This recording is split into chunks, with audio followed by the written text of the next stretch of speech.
We all have scripts that guide our behavior at work. These scripts might be internally generated based on past experiences and influences, or they might be dictated by external forces, such as our manager, who tells us how to show up in certain situations. When we adhere too closely to these scripts, we lose our authenticity and our ability to build trust with those around us. This week, I talk with Ulrike Seminati, a coach and former C-suite leader, about how to let go of these scripts so we can be ourselves.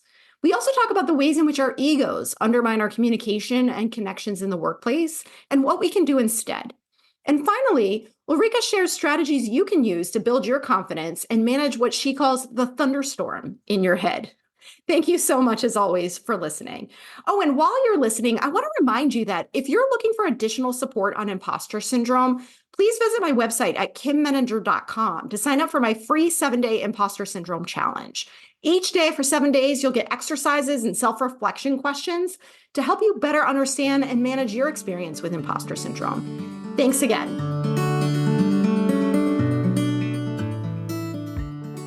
Welcome to the Impostor Syndrome Files. My name is Kim Meninger, and as an executive coach and former high-tech leader, my personal mission is to help professionals overcome imposter syndrome so that you can advance your career with confidence. Each week, I interview a new guest who brings a powerful perspective to this conversation, including personal stories, best practices, and new insights. The more we talk about this issue, the more we destigmatize imposter syndrome, recognize that we're not alone, and empower ourselves to access the tools and resources that can help us and those around us. Thank you so much for listening and for sharing with others you think would benefit from this conversation.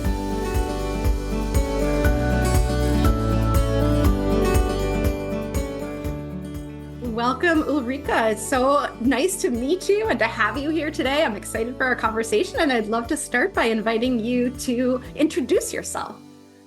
Yeah, so my name is Ulrike Seminati, a complicated name for native English speakers, I know. I am of German origin. I have moved to France when I was 24 years old for work, actually. And I'm working now been working for the past 15 years or something like that in Switzerland. So I'm kind of navigating between these three countries. And I'm actually a communications expert, leadership and communications. My background is in corporate organizations. So I have for a long time been an employee, have climbed up the whole career ladder, I would say, despite myself to a certain extent. We'll hear about that later on, I think, in this conversation. Yeah, and I started as an assistant, and finally I reached a C-level position in an executive committee of an international pharmaceutical group based in Zurich, in Switzerland, which was for me like an enormous achievement. And when I got there, I thought, oh my God, how did I do that, actually? So it was like, my gosh, I'm in this position now. Yeah. And then after a few years, I thought it's the moment to do something different from that position with that credibility and step out of the corporate world and build my own consulting and coaching business, training mainly, actually, which I do now with leaders from all across the globe, online, sometimes face-to-face. Around leadership. Authentic leadership is important for me, I think, and effective communication, leading people through change is one of my passions, because people suffer a lot from change, and it's hard to lead people through change, actually. And so that's what I do for a living now, in a nutshell. And maybe you want to dig a little bit deeper into the whole story behind that. Yes, I would love to, because I love that you said, how did I do that? Right? You were on this journey. And I think that's something that so many of us can relate to, is reaching a peak point in our careers and thinking, how did I get here? And maybe even, do I belong here? Right? So I'm curious, in general, whether or how your focus today ties back to your own personal experience. Did you struggle with some of the things that you now train others on? How did you notice, like, as you were on your own journey, that either you or other people might be struggling with some of the challenges that you now address today? What did it look like for you on the inside? That was actually quite a journey, because I started 5 years ago. And in the beginning, I was more on this mission around self-confidence, imposter syndrome, and all of that, because I had really suffered a lot from that myself, especially also as a woman, and did that for women. And then I realized that actually the corporate world is really my comfort zone somehow, but also my zone of expertise. I really know how it feels to be a junior leader, a middle manager, a senior manager, an executive even in the C-suite. And I thought this is the area where I want to improve things for men and women alike now. Because yes, in the C-suite, you have more men than women still also. So I have quite a lot of men in my trainings. And I think it's important because I see that people suffer quite a lot from bad communication or from poor leadership, which is not often, not always done deliberately. You know, I mean, nobody really wants to be a poor leader, I think. But many just do it out of lack of time or just because they don't know better or because they just have their own little fights inside of themselves, which they have to fight every single day. And so they're so much inward focused that they cannot really bring out the best of themselves. And so that's why finally I made that shift really into going into leadership, especially authentic leadership, so that people come to the workplace as their true selves, feel better about themselves, because that also was something which I haven't done. I always thought I'm not good enough as I am. I have to play a role. And that's so draining. And the worst is, even if you have a success, you don't feel worthy of it, or you can't really celebrate it because you have not done it from your real authentic self with your real conviction. You haven't dared to say maybe the right things or to do something bolder even that was possible because of these self restrictions.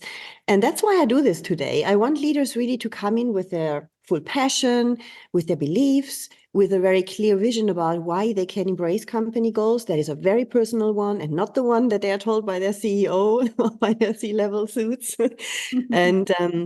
And by this, lead differently, you know, lead from a more human perspective. So that's how I came up with this whole package. But it took me a while to find the core also of my expertise, from really very personal development, individual people, to now more corporate groups, but also still some individual one-on-one coachings and trainings for individuals, but more in this context of a company, of working for a corporation. Yeah.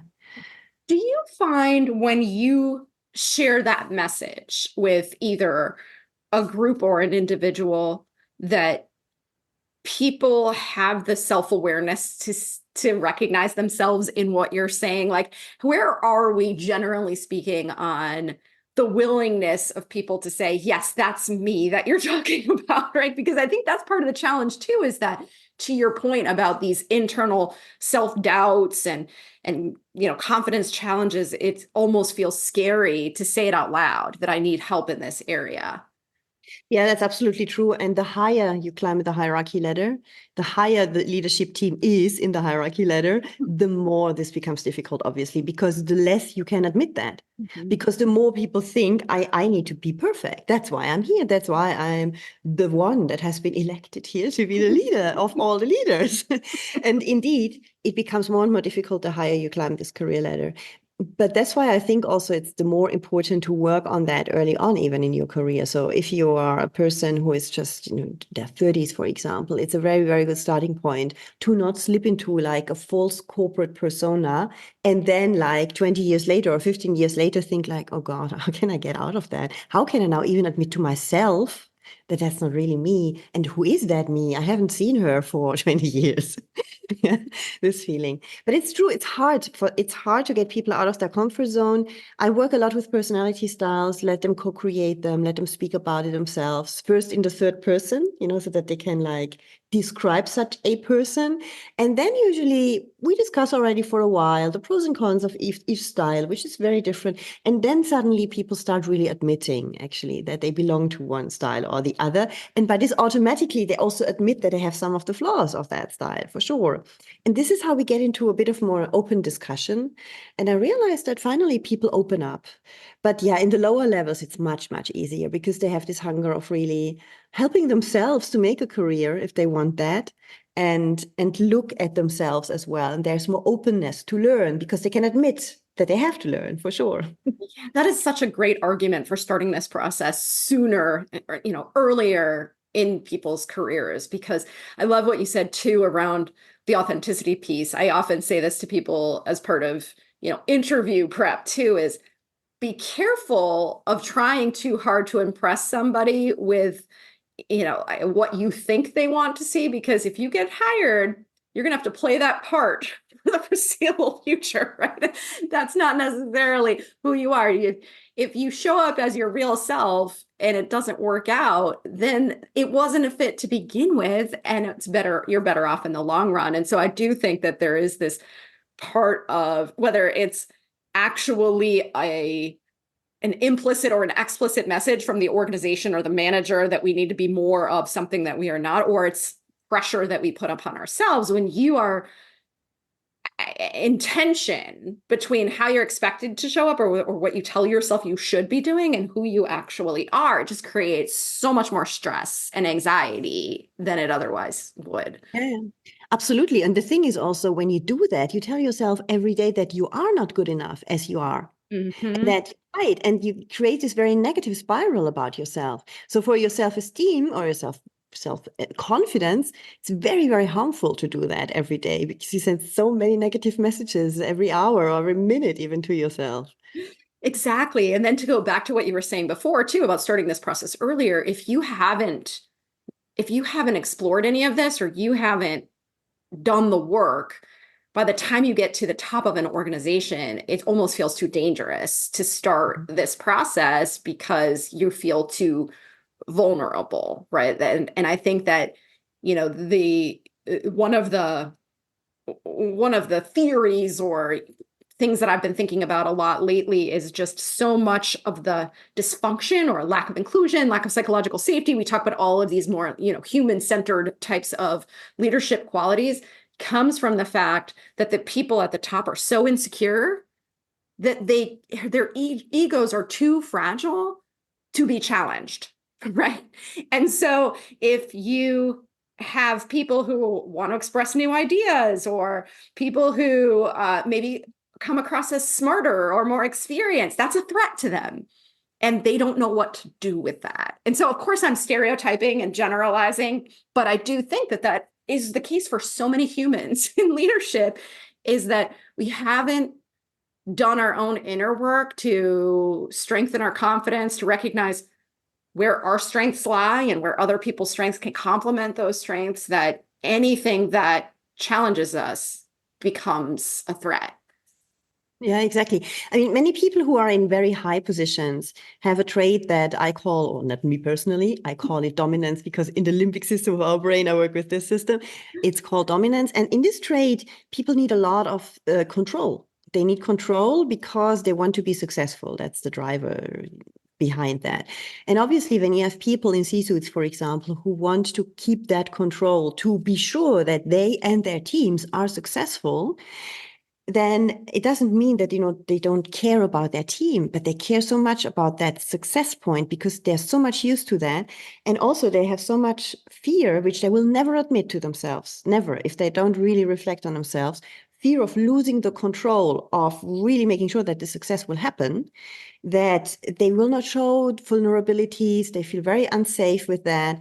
And I think it takes many people a lot of energy every day to maintain this illusion of I'm the strong one every single day. I have it all in hand. I control all of that. I'm, mastering my area, my whole territory. It's a bit like hedging as well in a certain way then. And getting away from that and saying, hey, finally, I need to open up, because only when I do and when I show the famous vulnerabilities, which you have all heard of, I mean, it's an art to show that. If you're not used to it, then only people will also allow themselves to open up and come up with ideas that might be rejected, because then rejection is not a punishment anymore. It's just normal, because we all become more creative, we propose things, some things get through and materialize and others don't, and that becomes natural. But it's a very, very long process to that, because the world out there is not made for it. Everybody wants it. That's the paradox. Everybody wants it. All organizations speak about that, more ideas, people should speak up, and so on and so forth.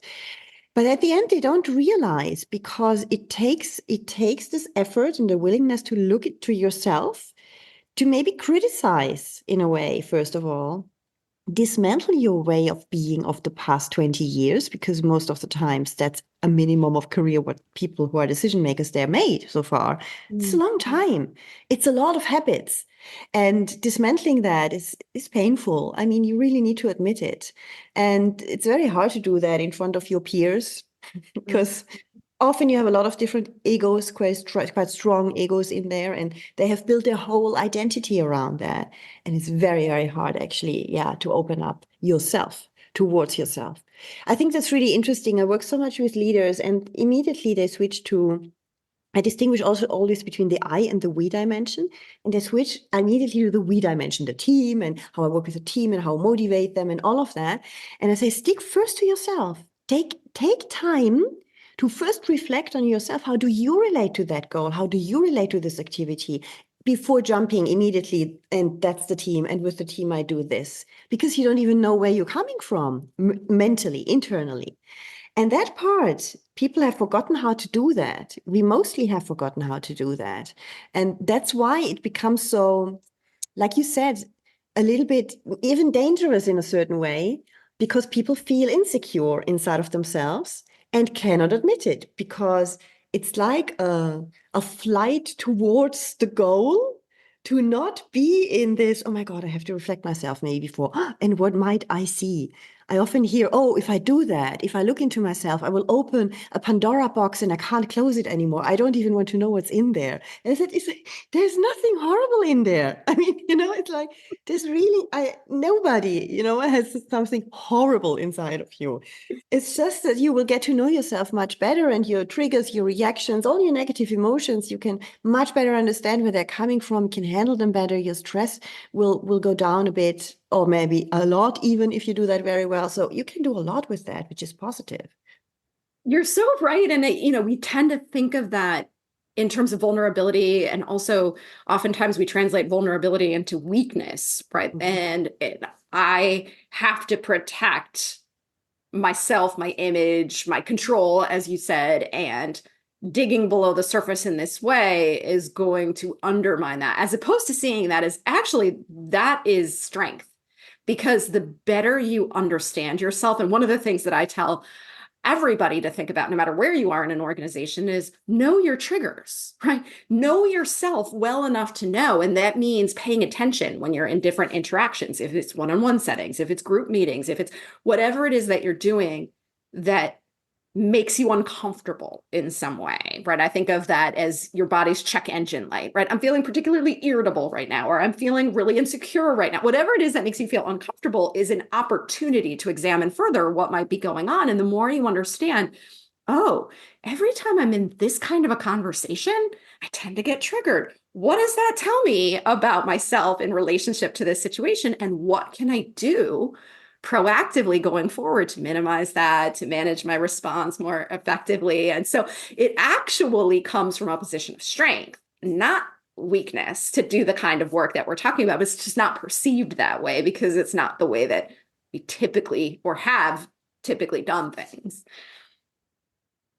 Yeah, that's absolutely right. And what you say is fantastic. I think it's very simple to track that. People think always it's so difficult to understand what's going on inside of me. But the easiest thing is really, like you say, when you feel discomfort and you feel it in your body, this awkward feeling in your belly when you feel like, oh, something was not quite right. What have you thought then the past 5 seconds about yourself, or the past 15 seconds about yourself? There was something going on in your mind.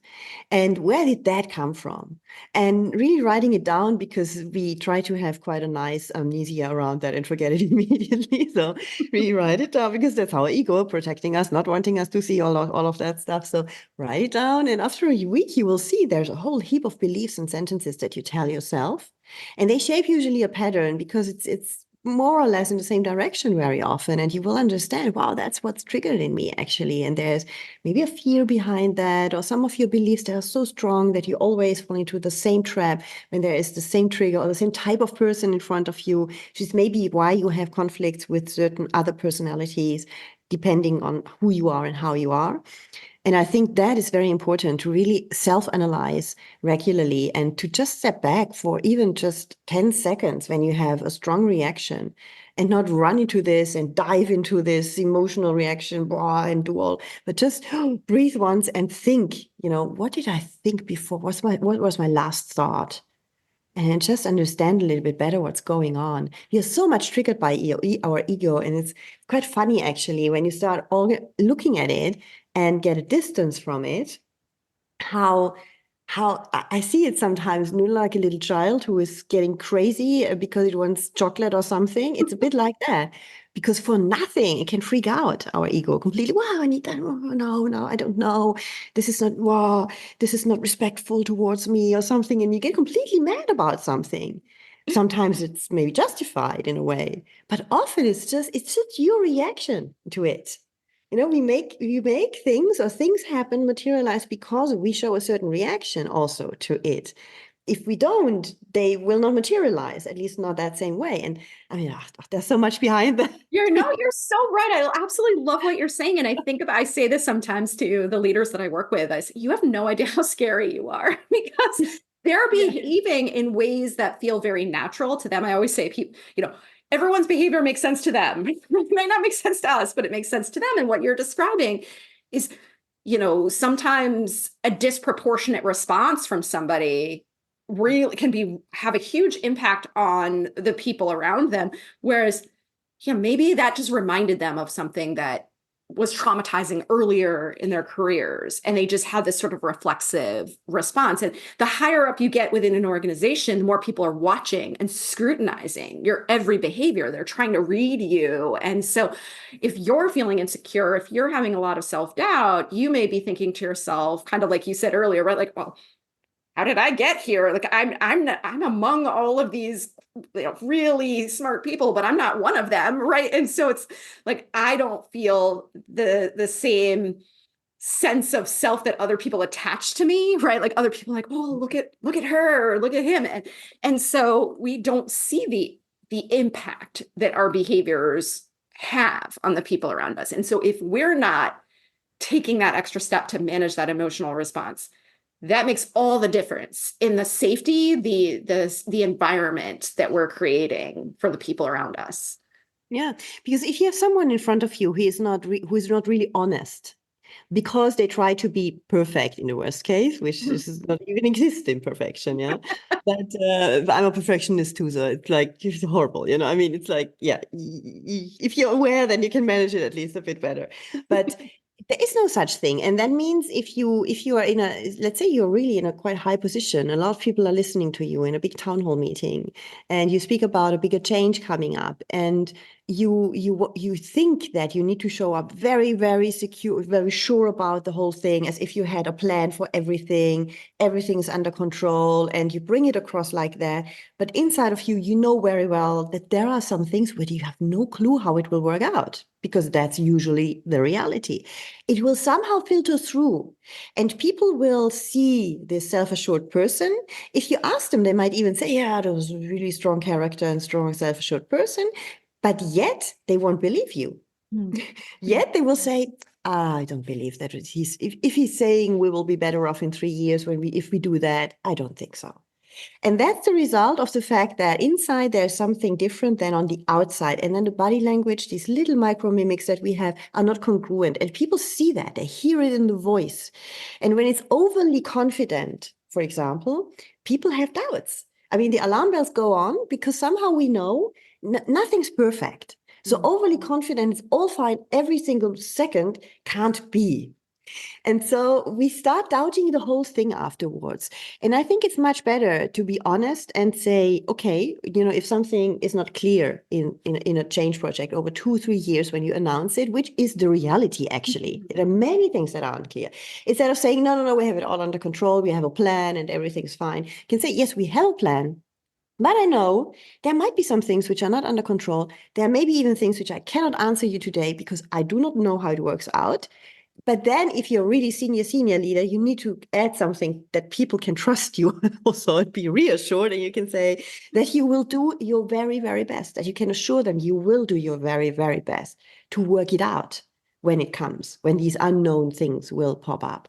And I think this is a very different way of speaking about change, for example, than just standing there and faking in a way that we have it all under control. Nobody believes that anymore. Everybody has made the experience. We have never any change under control. We start off with something and we land somewhere very different usually. So in a very different place. And I think it's important to find the right balance. And depending on the hierarchy level you are, you need to find a balance. For sure, from a senior leader, people want to feel that if there's a glitch, there will be a fix to it. This person is competent enough to help us here. Yeah.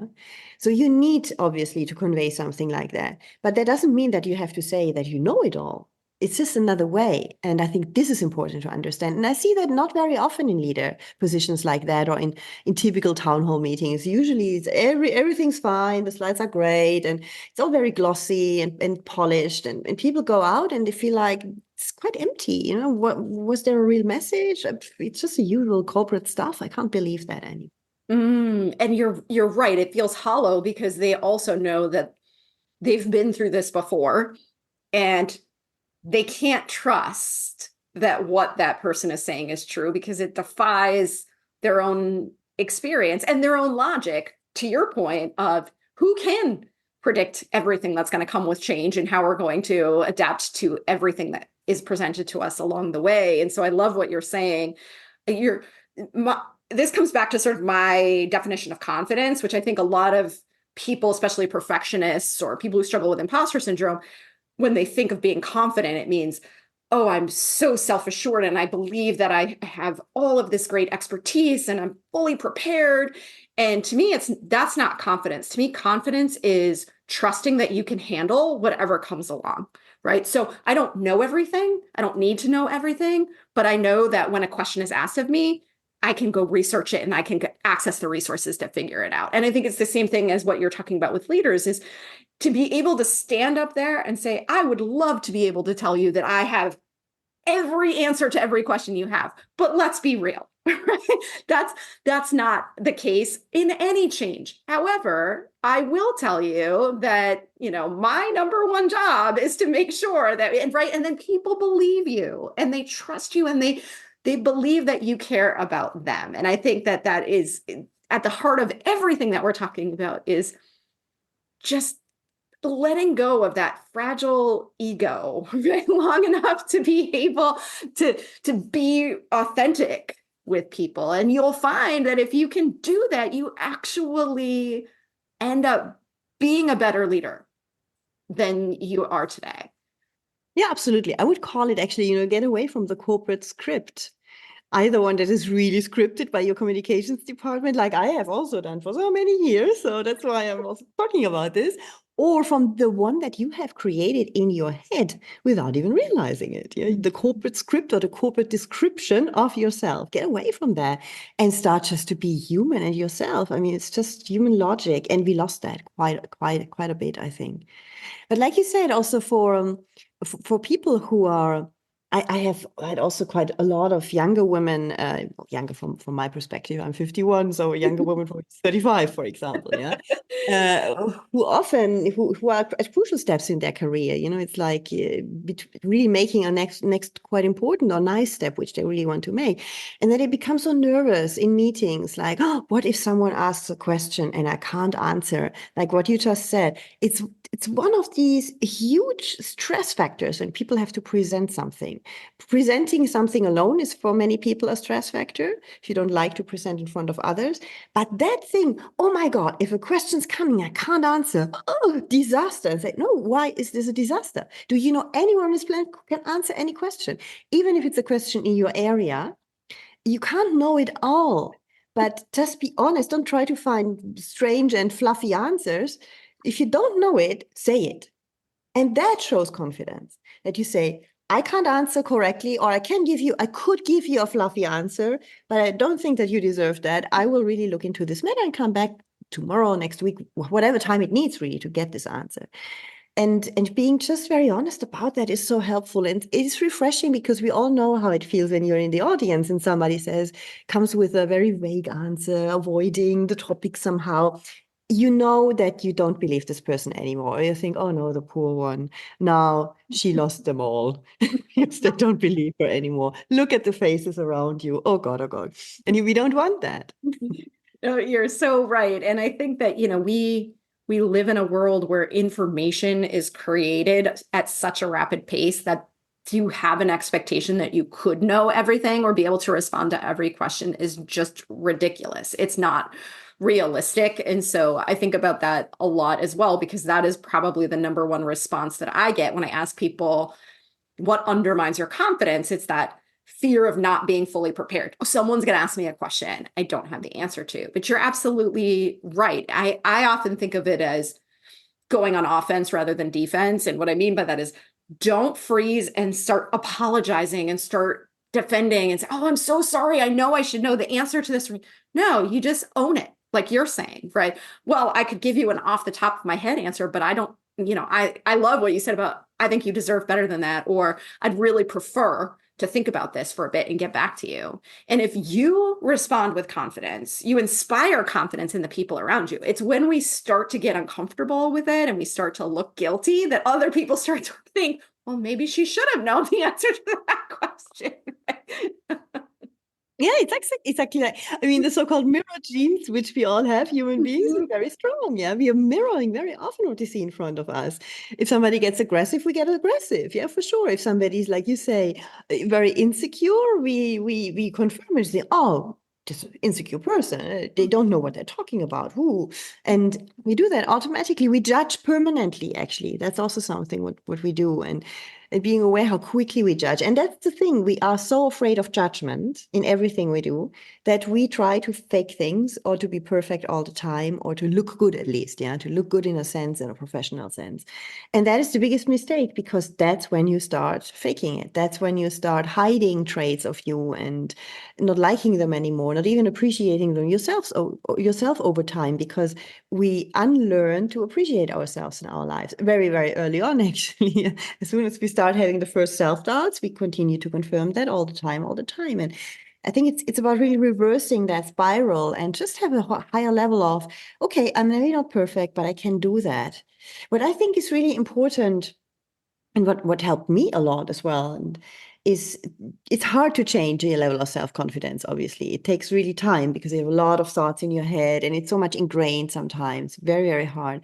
But I think a really good trick, especially when you present in front of people, is that you shift your focus to the people.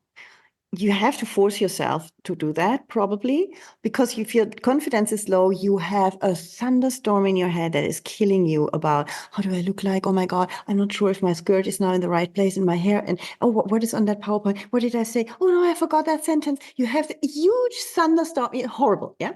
And that means you are totally inward looking. You have absolutely nothing that radiates out to the group in front of you because everything's on you. And your whole body language will become smaller. Your voice will lose energy. You will lose the whole impact because of this thunderstorm. And I said, instead of just trying to reverse every single negative sentence to a positive one, which is, whoa, that's really high engineering, yeah.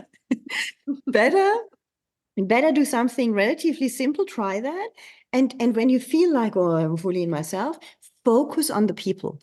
Try to, while you, even if though you're speaking, try to listen with your, with your instincts, with your heart, not with your ears, because people don't say anything, but you feel the people in front of you and try to speak more automatically because we can do that. We don't have to look at every word and try to just feel the people and even interrupt yourself when you see maybe somebody nodding or when you see that somebody looks like if they want to make a comment.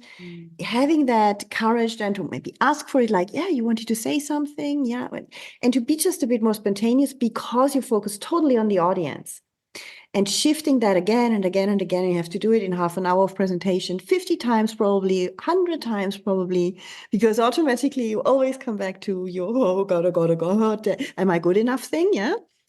That helps really the shift of your and the energy shifts. And that's a nice thing, because then you will realize that people have a better reaction, or you see in their faces that there's more buy-in because you created some kind of energetic connection with them. And that in turn helps you again. Yeah, it increases your confidence. You can feel that, oh, it's going well, and then you realize, oh, it's going well. I'm again self-judging. Focus on the outside again. So always, having this thing, that's quite nice. And it's a nice exercise that people could just try out in the next time when they present and when they feel so insecure and nervous, actually. That is such a great practical strategy, just shifting your attention. And like you said, it takes a lot of practice and it's going to happen hundreds of times in any presentation or situation. But the more you do it, the easier it becomes, right? It's obviously going to be a lot harder at first when you've never done this before, but it's such a powerful point too that you're making of when you're a leader, when you are responsible for sharing information, this success, so to speak, of that interaction is really more about the connection and the relationship that you're building with the people in that room. You could be the world's foremost expert on the topic, but if you're in your own head and you're just reciting facts, nobody's probably even listening, let alone feeling a sense of connection to you, right? And so I think about that a lot too, in terms of who do you want to be in this situation? Do you want to be an expert, or do you want to be someone who's of service to the mission, to the goal that you're trying to achieve here, right? To your team. And if your goal is being an expert, you're always going to fall short because you're never going to think you're good enough. But if your goal is to be of service, right? I just want to advance the conversation. I want to share what I know so that everybody can then share what they know. It has a different feeling to it, and it takes a lot of the pressure off. Yeah, exactly. Because, I mean, there's a price to pay, which is you will not control every word anymore of what you say, for sure. But nobody will remember your words anyway. Rarely. And yes, we know these situations where you remember he or she has said this one sentence. Oh my God, yeah. But that's really exceptional. And if you connect with the people and you speak more spontaneously, more honestly out of your heart, for sure you need to prepare your content. You need to really know what you will talk about, but you don't have to prepare it word by word, like on this slide, there are 3 main key messages that have to come across exactly like that. Forget about it. Nothing will come across if you do it like that, because the energy is not there and the credibility is not there. But rather, yeah, you pay the price. I really call it a price because it is a price. Pay the price that maybe 2 out of or 1 out of your 3 key messages, you might skip it. You might forget it. So what? Because people might retain then really very well the other 2, because you said it in a different way. You said it in a connected way. And that's great. I mean, they will anyway not retain the 3 key messages. They can forget that, except if you repeat them 10 times in 20 minutes. So, and you won't do that either because you don't want to be repetitive. So yeah, I think it's a really different way of communicating. And I realized even with my own trainings, I mean, I'm really a perfectionist. It was for me a huge step to let go of this control of how I say things and how I introduce things. I am doing obviously my homework. I have my structures. I know what's, in part 1, part 2, and the timings and all of that of a seminar or a training, obviously. But when I'm there, I don't think anymore. I just go and try to empty the head as much as possible and keep it as empty as possible throughout the whole training.